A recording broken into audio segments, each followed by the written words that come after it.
Moin, Kasper ned fra Smidt Nordborg. I dag har jeg en E84N. Det er sådan en X1'er med en N47 i. Den er inden for at skifte kæde. Det er der ikke noget nyt i. Det har vi snakket om tusindvis af gange, at de her de skal have kæder. Der var lige en ting, jeg lige vil pointere for jer. Hvis I ser herovre, så har jeg to brugte kædestrammer fra to forskellige N47. Det her, det er den tidlige type 27 mm. Det her det er der kommer efterfølgende 24 mm. Som I kan se, så 24'eren noget længere. Den kan stramme kæden op i noget længere tid.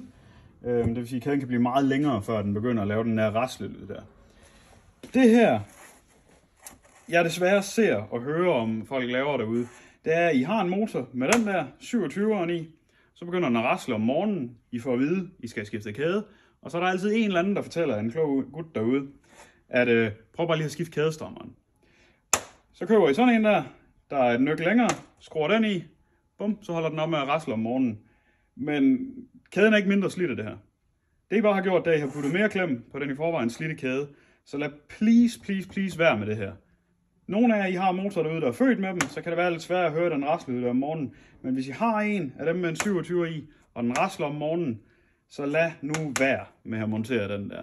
Fordi I har ikke løst problemet, I har bare skjult det for jer selv. Det er bare lige en opfordring derude. Så I ikke laver det nummer her og tror, I har løst alle jeres problemer, og så alligevel en dag står med en sprungen kæde.